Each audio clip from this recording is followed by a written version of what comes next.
বাজার থেকে আর কিনে খেতে হবে না, এবারই তৈরি করে নিন বাড়িতে এরকম খাস্তা মুচমুচে বিস্কুট। চায়ের আড্ডায় বা বিকেলের স্ন্যাক্সে একদম জমে যাবে। চলুন ভিডিওটা দেখিয়ে দিই। 1 প্যাকেট সুজি নিয়েছি 10 টাকা দামের। সুজিটাকে সবার প্রথমে মেজারিং করে মেপে নেবো। 1 বাটি সুজি হয়েছে। একটা আলাদা পাত্রের মধ্যে 1 বাটি সুজি, হাফ বাটি মতো আটা আর 1 চামচ মতো দেশি ঘি নিয়ে এটাকে খুব ভালো করে মাখিয়ে ময়ান করে নিতে হবে। সুন্দর করে যখন দেখবেন যে ময়ানটা কমপ্লিট হয়ে গেছে, তখন কিন্তু এর মধ্যে আমাদের দিয়ে দিতে হবে হচ্ছে চিনি। হাফ বাটি মতো চিনি এখানে আমাদেরকে ব্যবহার করতে হবে।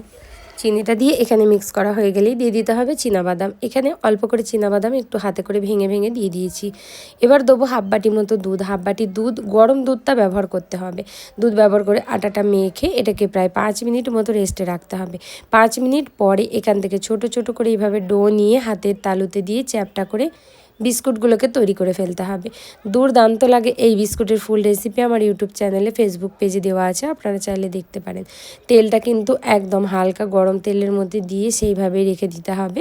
দিয়ে উল্টে পাল্টে এটাকে ভেজে নিতে হবে। যতক্ষণ না একদম লাল লাল কালার হয়ে আসছে না, ততক্ষণ তোলা যাবে না।